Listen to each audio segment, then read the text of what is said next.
How is everyone? Have you had a good morning so far? Yes, good, good. All smiling, happy, good, good, good.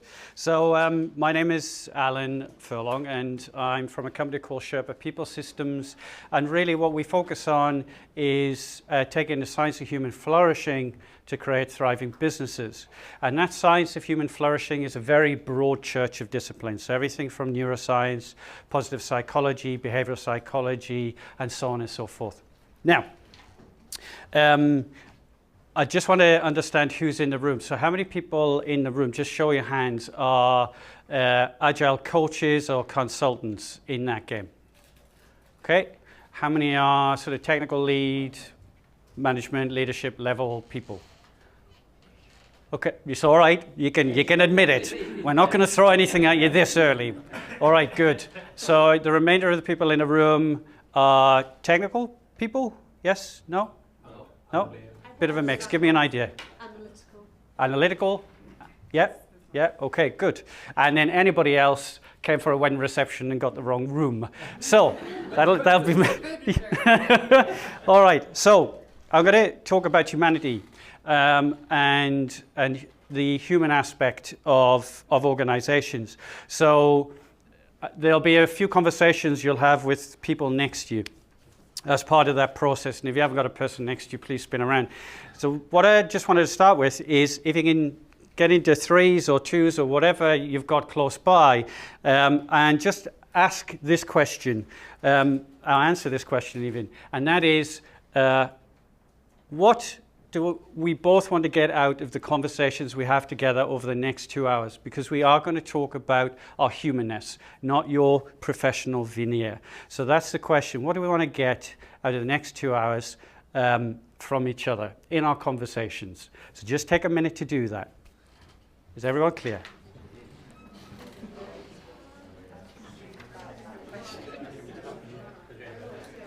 I'll give you a hint, a level of honesty. A level of honesty, yeah? Maybe something like that.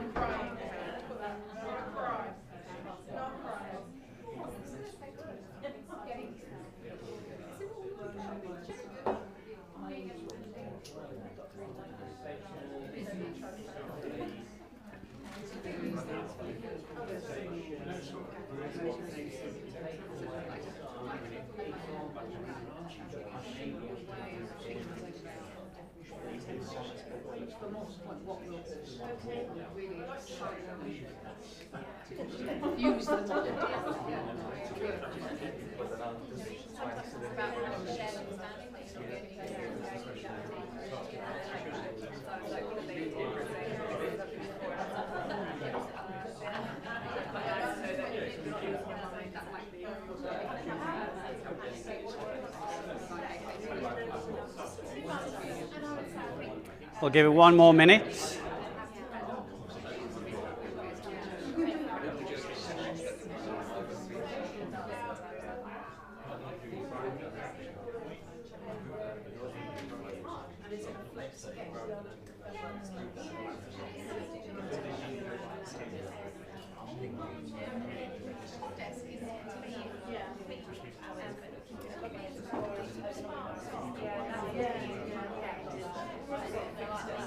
Okay, if we could just pause it there, that would be great.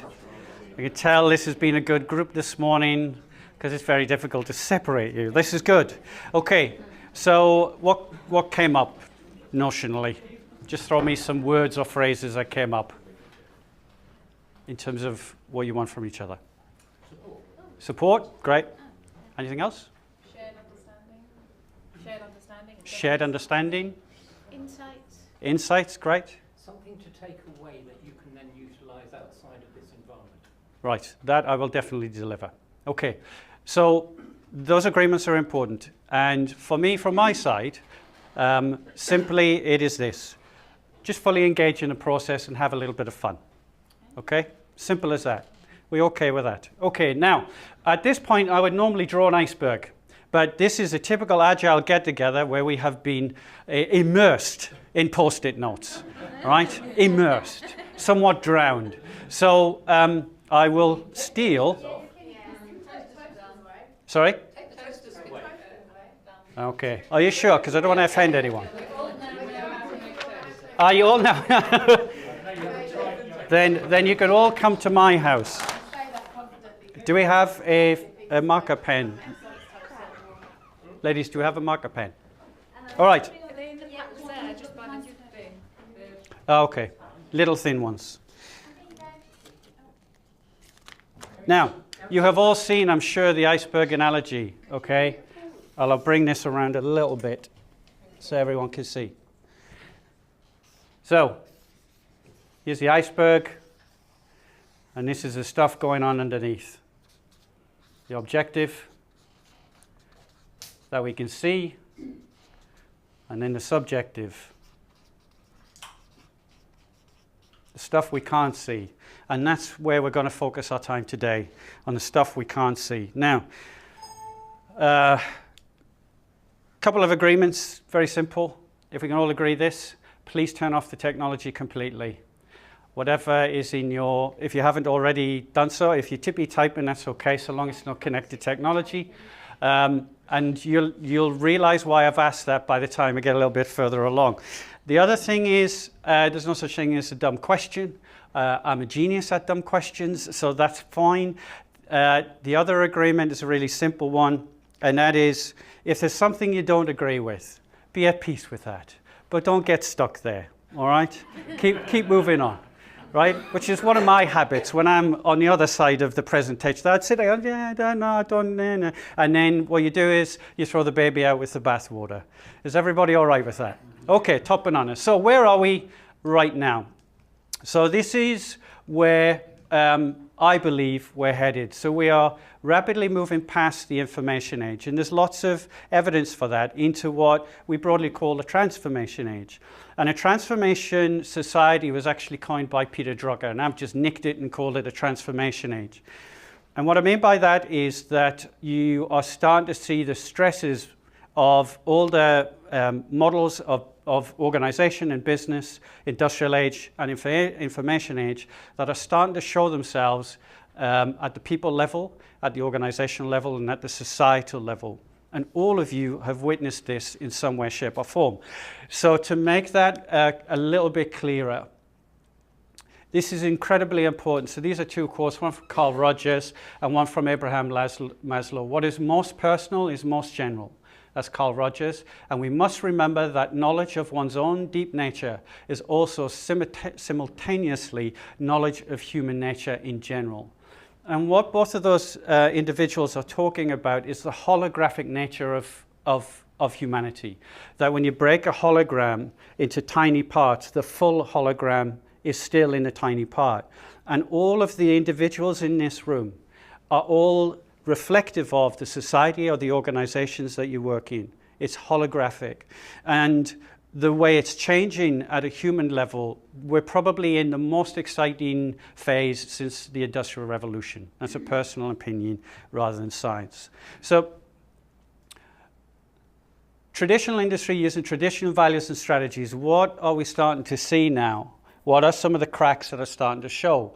So more than 20 million Britons physically inactive. This was something that came on, it was a BBC website about 3 weeks ago. This lady's an HR consultant, and she had a heart attack. She's in her 40s. And this inactive thing is starting to cause more and more problems. It's a sedentary nature of work. So I'm assuming everybody here works at a desk.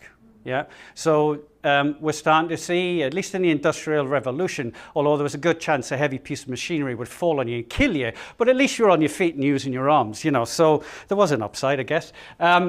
Next one, this is the World Health Organization, again, released quite recently, 30th of March. Depression is hit 300 million people worldwide. That's people who are diagnosed. And I can tell you from personal experience that most people don't realize they're moving gently and slowly into depression. It's insidious. 13% of employees are engaged at work. This is a Gallup survey in 2013 worldwide. That means 87% of employees are either disengaged or actively disengaged. And actively disengaged means that they're down in the car park letting the CEO's tires down. They're really not doing very many things that are supportive of the organization. So these are interesting, these facts and figures, because what they tell me is that the old models no longer work. Now, these are stats from the US because I couldn't find, interestingly, stats from the UK. 77% of people who regularly experience physical symptoms caused by stress. So this was some research that was done in the US. And of that 77%, 76% cited money and work as a leading cause of their stress. So we now have the largest group in the workforce, which is the under 30s. Notionally called the millennials. The biggest group previously were the baby boomers. And baby boomers brought their own ethics and values. Now, a couple of baby boomers in this room, so please don't punch me this early on, but it is known as the me generation. And now we are starting, so I suppose the poster child, God forbid, is old Donald Trump, right? And that culture brought around some significant changes in organizations. It brought around significant changes in how organizations handle their people. And it was actually only in the 1980s did the idea of putting the money in front of the people become the norm. So it's quite recent, but we just expected that's just the way business always was. It wasn't. Pre-1975, large organizations had generally, okay, it's a general view, but generally felt they had some kind of responsibility. And then somewhere in the late 70s, early 80s, that started to change. And that's when you started to see mass layoffs and using headcount reduction to balance the books. If you want to read more, please read Simon Sinek's book, Leaders Eat Last. Now, what else? This under 30s, now I have personally talked to a lot of under 30s in the tech industry. We're from an agile background, so we talk to a lot of agile tech people. And when I mean tech, by the way, not just IT, but analysts, UX experts, all of that kind of stuff. They are the most stressed generation, have the highest rates of depression, have the highest rates of anxiety disorders, and that's from the American Psychological Association. So, another thing that's happening at a sort of global level, particularly in westernized, did you need to see that slide?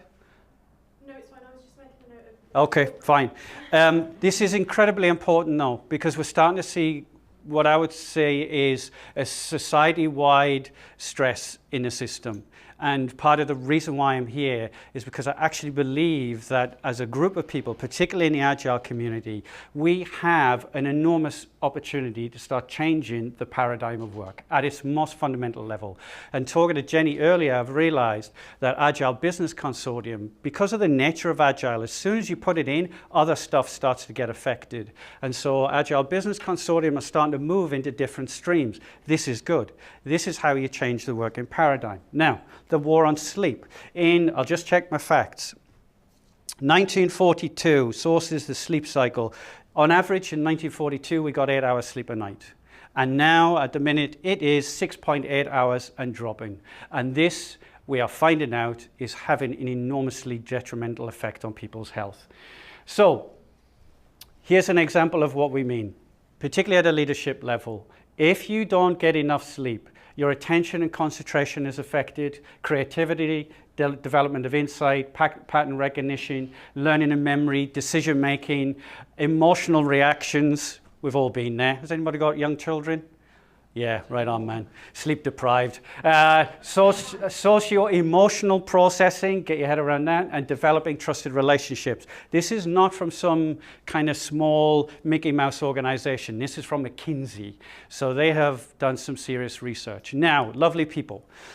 Yes? Can I ask about sleep? Is there any research about whether that has to be continuous sleep, or if it's even though it's broken up, as long as it totals up to a sensible amount, that it's okay? Okay, it has to be continuous. Okay. Now, Sorry. go on. I've got a further question to that, because is there not a school of thought that... Now I'm going to walk towards you. I did 10 years of drumming, and it's really starting to take an effect on my ears. Go on. I'm sorry, no, it's just that I'm very interested in sleep, because I don't get that. So I was reading... Please. I don't get a lot. And I was reading quite an interesting research that says actually the way we sleep now is not how we were evolutionary designed to sleep. We're supposed to kind of sleep in chunks of 4 with a break in the middle and then another kind of chunk of 4. And if you look at literature, from sort of like 17 and 1800s, when they talk about sleep, they talk about their first sleep and The second sleep. Yep. Which is why some of us wake up at 3 in the morning. I suppose where I'm coming from is continuous sleep, is we get so little sleep that it's having a chronic effect, not just on how we perform at work, but actually on our physiology. So most people are already sleep deprived, which is why just getting into a good habit of sleep is important. Now, the reason why I said having broken sleep isn't great is because of personal experience. So my wife, one of the precursors to postnatal depression for her was broken sleep. So the funny thing is, there are no absolutes in what I'm talking about, okay? So what will work for 90% of people is mainly what I'm talking about here. And if you can manage on 2 sets of 4 hours sleep, God bless you. Me, I just dribble and become very angry. Now, 70 signs you're burning out. Please don't put up your hand. Okay, this is a little self-reflection piece. This is something that I wrote for Thrive Global, Arianna Huffington's organization, and it is my most read piece. And I've been talking about this now for 2 or 3 years. The problem with burnout is it's a boiling frog problem. So if you've ever seen the boiling frog analogy, you put a frog into tepid water, slowly turn the temperature up, the frog won't climb out. The frog will only climb out when it starts boiling, and by then it's too late. They don't feel the temperature rising slowly around them. Burnout's the same. So I'm going to go through the physical signs and the mental emotional signs of burnout, and I want you just to notionally tick in your head if you see any. And this is not to freak you out. It's actually just so that you go, okay, there's a few things I need to handle. First one, psychological signs. Inappropriate anxiety, feeling anxious without an obvious cause, or panic attacks. Becoming emotionally remote, removing oneself from others. This is something that we've noticed a friend of ours is doing, and we believe she's slipping into early stages of depression. Endless rumination, one of my worst habits. Yeah, getting caught in a loop of thinking about something. Forgetfulness, procrastination, or development of phobias. Loss of judgment, loss of confidence, of interest or pleasure. Right? You just feel a bit grey, a bit neutral. Feelings of paranoia, failure, helplessness or worthlessness. Angry outbursts, or you're easily irritated and increasingly cynical. So, yeah. And then highly emotional. You can't stop crying at certain movies. Okay. Dumbo was the one for me. It got me every time. Now, increased perception of pain. Physical signs, skin rashes, yawning too much, breathing difficulties or hyperventilating, heart palpitations, racing heart, feeling tired all of the time, poor concentration, change in appetite, altered libido, tension in the solar plexus, tight chest, muscle tightness or unsteady gait, and then using food, drugs or alcohol to cope. I need a couple of glasses of wine at the end of the evening just to wind down. So notionally, just tick any of those boxes, and it's okay. If you've got 2 or 3 of these, it's not the end of the world. There's just some adjustment that needs to happen. If it's 4, 5, 6, there are some interventions that we'll talk about in the second session that will certainly help. But if there's a lot of them, then you do need to go and talk to somebody. And luckily, in this day and age, even Prince Harry and Prince William are talking about well-being. God bless them. So my question to everybody in the room is this. How many people in the room know someone, either in their team, in their family, in their friendships, who have suffered stress or anxiety or have burned out? How many people have? Right, please keep your hands up and everybody look around the room. There's literally everyone in the room. So here's where I'll get rid of the Alan, the presenter veneer, and just be completely honest. I've built this is my third business, 2 successful ones, and this is the third one. And I burned out in between number 1 and number 2. And I can tell you from personal experience that about 3 or 4 of those then became 5 or 6, and I didn't know what was going on. So what do we do as human beings? We just keep working harder. And we just keep trying harder. And what we're actually doing is draining the batteries even more. So this idea of burnout, of mental health issues, and so on and so forth, the reason it's becoming sort of endemic, I'll explain in a minute. But what I want you to do is, with your group that you were talking to earlier, just share a little bit about the impact that had of that person who was struggling on either yourself or on the team or whatever, because it is important. So just take a couple of minutes to talk about that.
Okay, we'll give it 1 more minute, please.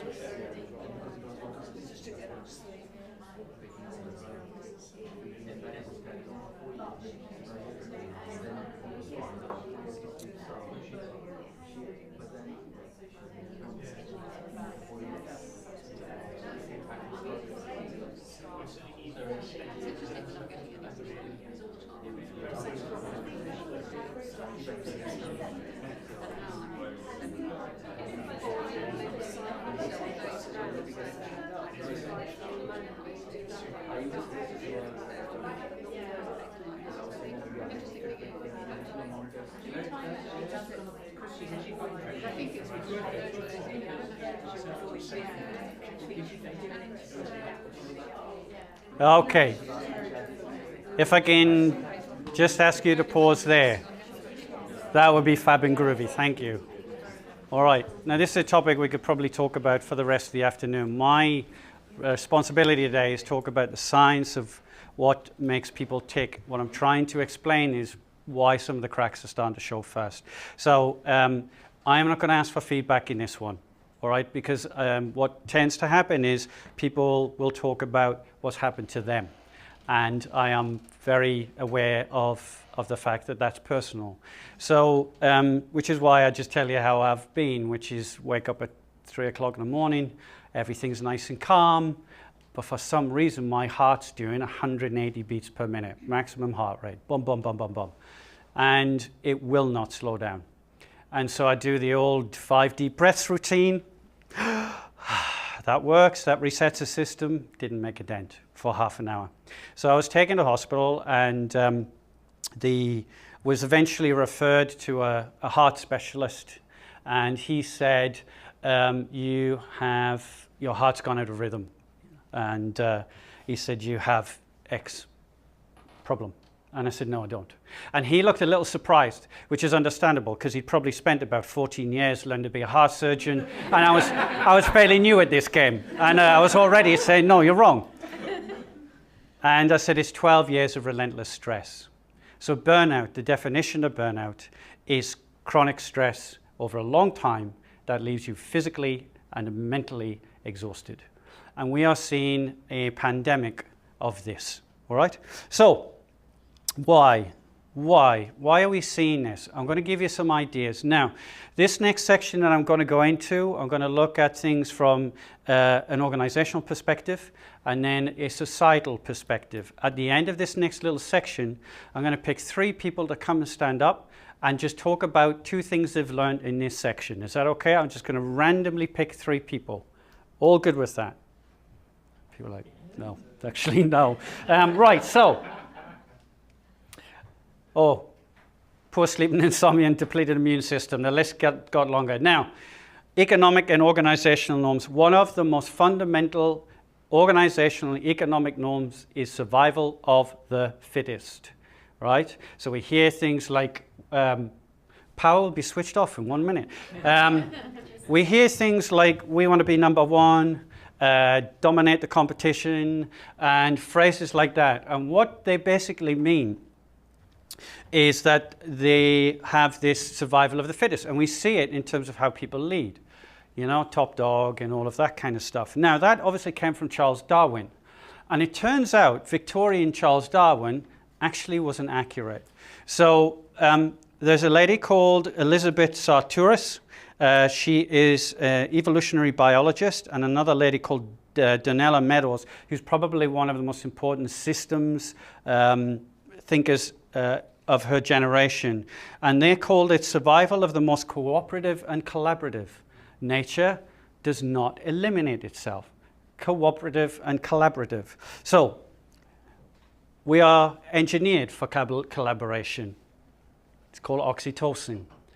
And yet we have this nonsense about survival of the fittest, and we push people out of rooms, and it is a nonsense. It's made up, but it's a norm, and it's been around for a while, so we believe it's the truth. Next, the most productive countries in the world also have the shortest working days. In the tech world, all of you have been in scenarios where you're banging in long hours. You know, doing overnighters. It's unfortunately the nature of bosses often who have high expectations, low levels of technical understanding. Can't you just build an app tomorrow that'll compete with that app? Well, no, we can't. So people are under enormous pressure, and they're doing these long hours, and you think they're getting a lot done. But this is from the analysis of OECD data and the CIA's data. Don't ask me how the two combine, but let me have a look. GDP data from the OECD and working hours from the CIA. And they worked out that 7 out of the 10 most productive countries in the world also have the shortest working hours. Next, a problem focus. Now this is also endemic. We have a disease model approach to fixing problems. So what we do is if you go to the doctor, they don't say, how are you doing? Are you well? They go, what's wrong with you? And then they pile into what's wrong. Now that gives you limited answers. And what has started to change now, what is starting to happen in the transformation age, is we go, well, what's going right? Yeah, so from a disease model to a flourishing model. Sounds very simple, but I'll give you an example. There's a Cambridge Somerville study of juvenile delinquents back in 1932 by Dr. Richard Cabot. And what he did is he said, why do we end up with juvenile delinquents? And then they spent a lot of money finding out. back in 1932, and they spent a lot of money trying to fix the problem. So they had two groups of so you're a group of juvenile delinquents, congratulations, and you're the other group of juvenile delinquents, congratulations, well done.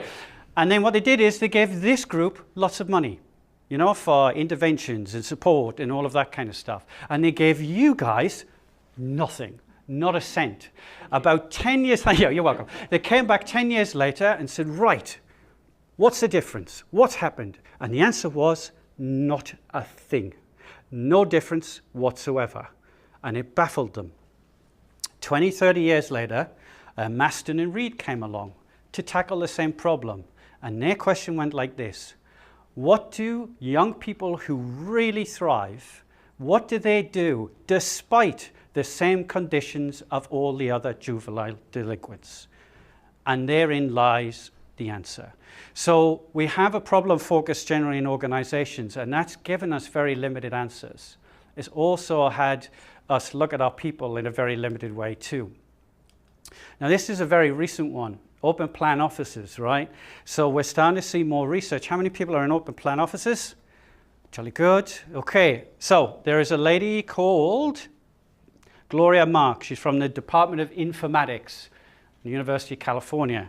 And what we're finding is that frequent distraction actually increases your level of stress. And what we do is when we're distracted, so somebody taps you on the shoulder, we subconsciously speed up what we were doing.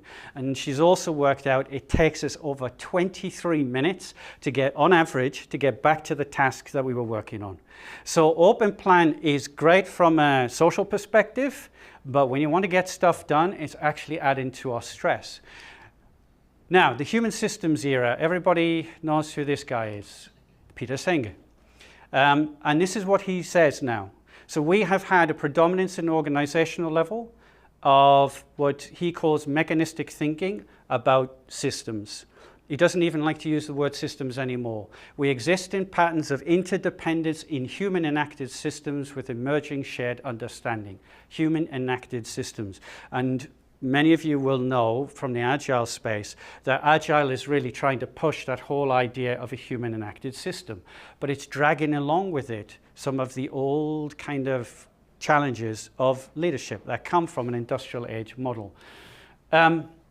So to get past this human enacted, now this is why for a lot of you work is challenging. And if you're in a leadership level, this is stuff that is going on here at the subjective level.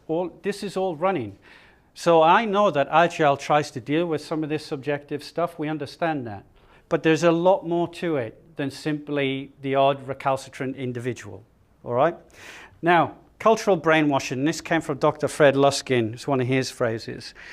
So I'm going to deal with some things, not organizational, but societal. This is a piece of research that was done by Dr. Barry Schwartz. Huge choice actually makes us more miserable. There's a lot of reasons for that, but the main one is the opportunity cost of getting your choice wrong goes up exponentially. The other is, and I looked for a pair of shoes the other day, and just one small brand had 43 different pairs of shoes just for 2017. And I thought, I just want a pair of shoes, you know, this is so difficult. So, and this is adding to our stress. Now, sorry to blow this one out the water, but it is true.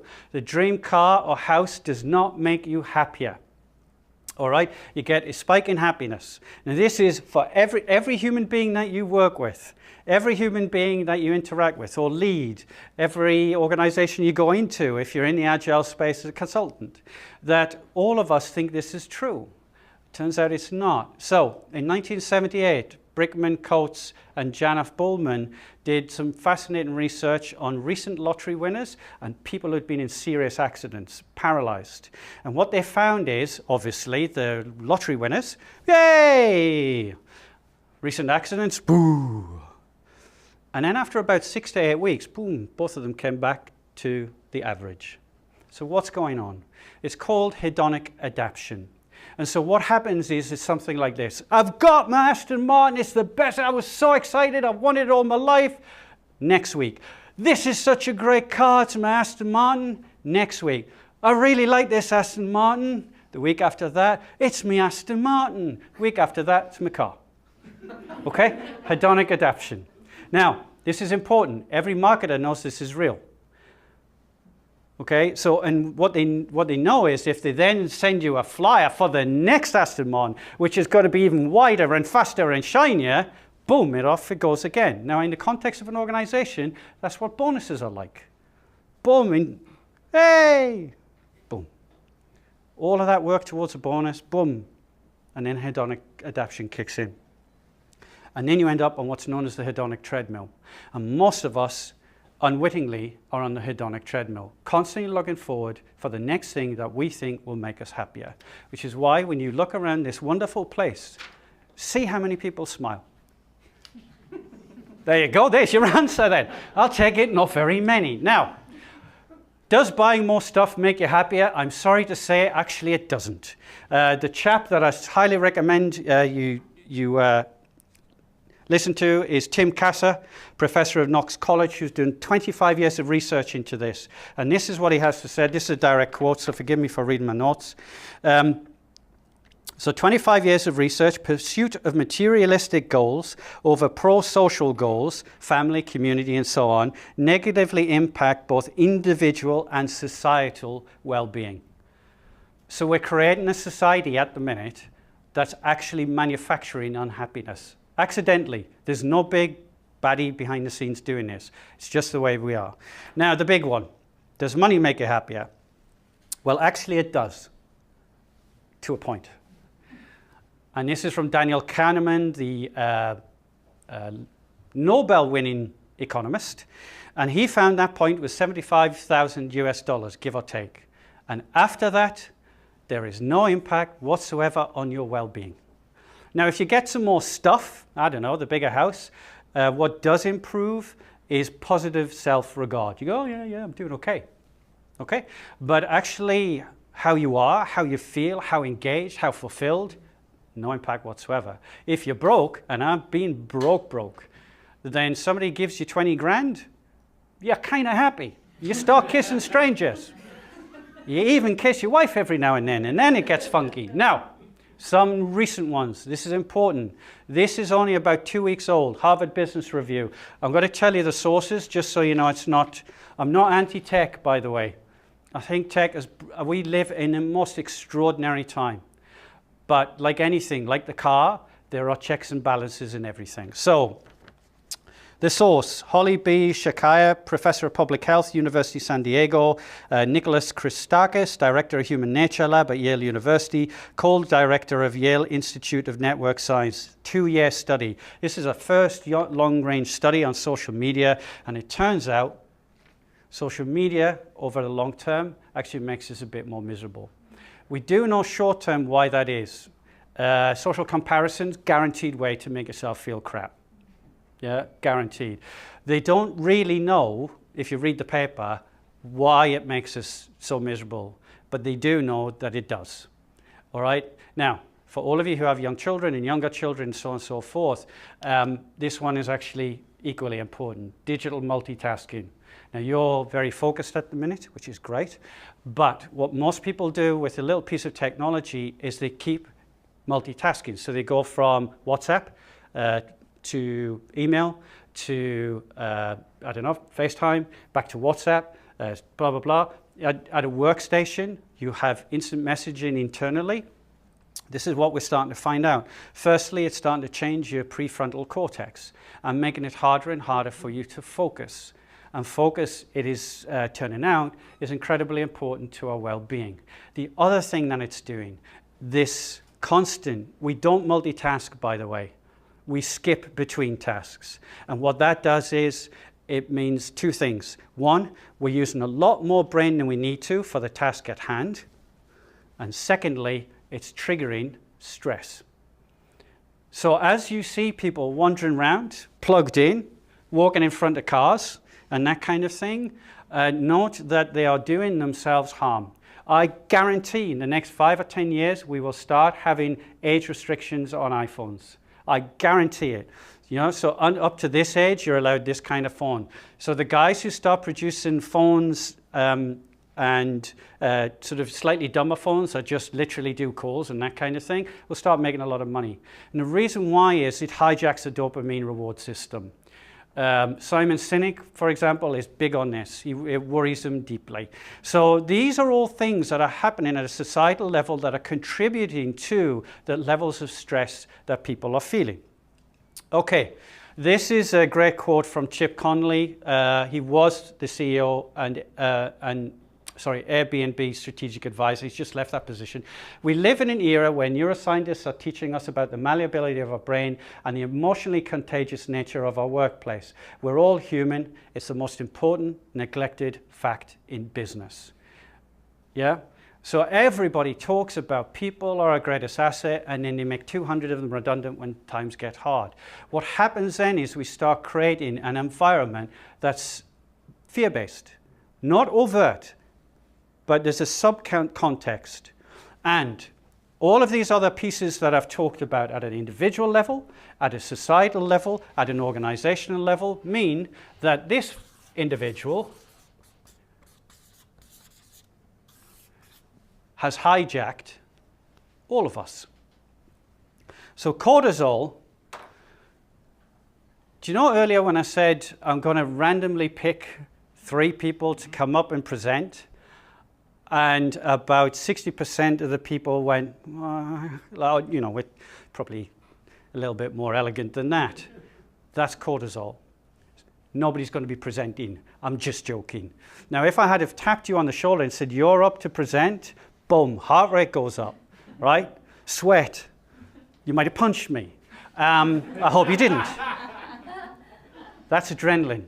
There's 2 stages of alertness. First one is cortisol. What was that rustling in the bushes? Because the last time I was down here, it was a saber-toothed tiger. As soon as you see a tail flicking, boom, adrenaline kicks in. Run like the wind. Leave the child. You can have the child. I'm off. Now, cortisol is important, but we were only ever designed for cortisol to drip in, move out. Drip in, move out. What I see a lot of is people who are stressed, and that means cortisol is drip, drip, drip, and it is corrosive. Physically, it's going to increase your incidence of heart disease, it's going to increase your chances of stroke, it's connected to obesity and so on and so forth. But organizationally, with teams and that kind of thing, it shuts down oxytocin. So as the moment you start working from a cortisol perspective, you stop sharing, you're only interested in yourself, you're slightly more aggressive, you're slightly more fearful, you see everything in a very narrow kind of perspective. All right? This is all happening right now. So cortisol has hijacked the party, and most organizations unwittingly have a culture where cortisol is present frequently, if not all of the time. Now then, I'm going to give you 2 minutes to talk about that. I am not going to ask anyone to present. But those pieces are running all of the time. They're what's in the way of human flourishing. We have accidentally engineered ourselves to this point. But the good news is the Transformation Society, because of neuroscience, because of MRI scanners, because of psychology and team systems, we're starting to understand what really makes us flourish. And it turns out this is where the fun begins. So, although some of you go, God, that was a bit of a depressing start, it's really important to understand what we're up against, because it means you're much better armed to transform things at a personal level, at a team level, at an organizational level, at a society level. Hologram, remember? Small change here, big change here. So take 2 minutes and just share, here's 2 things I've learned.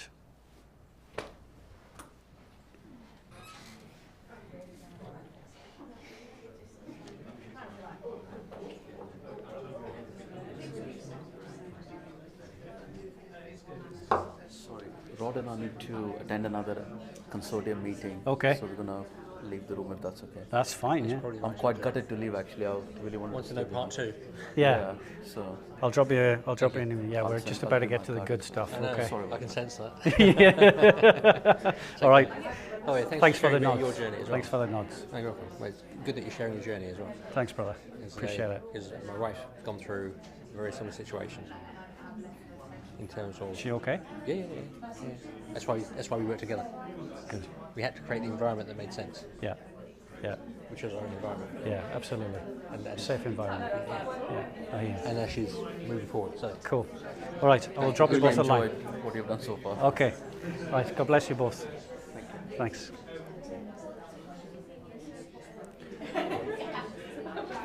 Okay, lovely people. I'm going to get you to pause it there. We've got about half an hour to the next break. And so what I'm going to do is move from the boo, this is terrible, to the hooray, life is great. Okay. And rather than just, if I just tell you stuff, you'll all go, he was quite interesting, didn't like his shirt, I learned something, and then nothing changes. Okay? And so we're going to move to something kind of a little bit more engaging. Right. What makes human beings tick? What does science tell us? If you want to take notes, I'd highly recommend that you do, because I'm not going to write this up. Not because I'm an unkind person, just if you write it, it seems to stick better. So I have combined these. Some of them come from a guy called Martin Seligman, who is the grandfather of positive psychology. He'd probably hate me for saying that. And he's at Penn University. And it was Marty Seligman who said, we have spent nearly 100 years as psychologists working out how to get someone from -10 to 0 or -20 to -10. We have done nothing as professionals to work out how we get someone from 0 to +5 or +10. That is a moral failing on behalf of our profession. Big call, because they just made him the president of the American Psychological Association. But what he did was really start putting hard research around stuff that has come out, we've seen in the self-help movement. So what I'd ask you to do, particularly in this next section, there's a mentor of mine who used to say, the enemy of learning is knowing. And what he meant by that is, you go, oh, yeah, I know that. If you're not practicing it, with all due respect to you, you don't know it, okay? You know of it. So we're in a world of massive information. We're in a world of lots of knowledge. But the application of that knowledge and the learning from that application is true wisdom. So in this, I'm going to go through it. What makes human beings really tick? First one is positive emotion. This is what most people think is happiness. But if you go into a restaurant and the team are just like, it's like, wow, yeah, I'm here, man. This is great. Positive emotion. The leading researcher in positive emotion is Barbara Fredrickson. And positive emotion is really things like oxytocin. That is one of the sort of chemical drivers. But there's things like love, compassion, awe, peace, serenity. Up until Barbara came along, most people said that we have emotions because of specific action tendencies. Saber-tooth tiger jumps out, you feel fear, you run away. You eat a dodgy berry or you smell a dodgy berry, you feel revulsed and you're sick. Specific action tendencies. So Barbara came along and said, why do we have love? And what she has worked out and is now being supported really by neurobiology is that these were the emotions that make us work together. She calls it her broaden and build theory. If it wasn't for these emotions, we wouldn't cooperate. We wouldn't have built towns. We wouldn't have built cities. We wouldn't have built communities. So positive emotion, which most people think is happiness, is actually a range of positive emotion and is profoundly important in an organizational perspective as well as individual. Next one, engagement or flow. Engagement or flow. Now, engagement or flow is when you're so immersed in a task, time stands still. We live in a time of chronic distraction, and it's having a really terrible effect. And so I used to think that flow, the leading researchers, Mihaly Csikszentmihalyi, is one of the hardest words to pronounce. And I've probably just fluffed it really badly. Mihaly is an amazing man, and he discovered the importance of flow. There is something about total focus that improves our well-being. Now, in most organizations, you know, for all of us, when do we get those moments where we're just able to get that one thing done? And it turns out that's really important for your sense of well-being, sense of perspective, sense of kind of happiness, sense of fulfillment, and so on and so forth. So that's engagement. Relationships, surprise, surprise. We are biologically engineered to work well with each other. Okay, many of our organizations pitch us against each other. So relationships, there is research that if you've got strong relationships, your survival rate in cancer is higher, sorry. I'm not talking like 50% higher, but it is higher. If you've got strong relationships and you go into hospital and they come around and get your grapes and stuff like that, you heal faster. It is part of who we are, okay? Contagious. Emotion is contagious. So relationships. Now, M, meaning and purpose. Meaning and purpose. We all need to work towards something bigger than ourselves, is the most efficient way of saying that. Tal Ben-Shahar, who is my mentor, ex-Harvard University, leading positive psychologist, he's all over this idea of meaning and purpose. And the reason why the vast majority of people outside of this room are not smiling is because whatever they're doing in life or in work has no sense of meaning or purpose other than paying the bills. Oh, sorry. A is for achievement or mastery, and that is personal growth. And for every single person in this room, that's the gig. The transformation age that we're walking into means that you all need a different toolkit. Toolkit to lead, toolkit to be a mum, toolkit to be a dad, toolkit to be a better you even. Because the forces at the minute are kind of stacked against us a bit. All right? As we go through transformation, they're changing. But we need a better toolkit. We have not been looking after ourselves well. We've believed some of the societal organizational hype, and it's done us harm. So mastery, personal growth. P, the next P is physical. There is some incredible science about what happens when we physically move.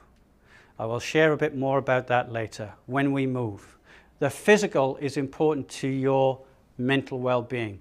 There is a doctor who lives next door to me who still doesn't believe in the mind-body connection, and I said it actually works both ways. Not only is there a clear mind-body connection, see Ellen Langer's work from Harvard, there's also a clear body-mind connection, which is John Ratey's work and guys like that. Now, final one is what I broadly call, yes? Can you just mention those two names again? The two names that you just mentioned? John Ratey Yeah, and Ellen Langer. thank you. Langer. You'll see some of, look, I'm happy to send a reading list. If that helps, Jenny, I'm happy to do that. These books will literally change your life. I don't say that lightly, by the way, but everything that I'm teaching or sharing with you is how I do my life. And it got me out of burnout, and it helped my wife get out of postnatal depression. So this is what I called, I'm going to call it mental competence. Mental competence. And I've put this here as a separate heading. It's not for a really important reason. A lot of Marty's work recently has been around resilience, learned optimism, grit, and it's kind of like, I am not trying to just portray happy clappy. I am not trying to have this organization of clowns who run around just having a great time. There are other things that are incredibly important to human flourishing, and that is the mental reserves when the brown stuff hits the fan. So mental capacity, I mean capacity as in strength, as in the ability to get up when you get knocked down. So that's what makes human beings flourish. Yes? I'm just curious, because we've come to the end of the list. Yeah. That there's nothing, unless it comes under mental competence, there's nothing around something bigger, spiritual or connection, or would that be under meaning? Lovely question. I'm glad you asked. Tal Ben-Shahar would say spiritual is there in meaning and purpose. Okay? So your spiritual beliefs are part of your sense of meaning, sense of working towards something bigger than yourself. And for me, I have a strong spiritual kind of belief system. And as an entrepreneur, that's really helped. Because there's been times when I've been on my knees, looking up to the divine, whoever he or she is, and said, what the hell am I doing? So yes, spiritual comes in meaning and purpose. Any other questions? No? Great. Okay. Now, what about, so some of the sources. Marty Seligman, this is a seminal book, Flourish. He says something right at the start, which is very unusual for a scientist. If you read this book, you will flourish. Ballsy statement, but it's true. John Ratey, Spark. Physical movement. Quite the most extraordinary book, particularly if you've got children, and particularly for yourself. And then finally, John Kabat-Zinn, who is a neuroscientist, been studying the brains of meditators for many years, and is full catastrophe living. What he means by that is coping when the brown stuff hits the fan.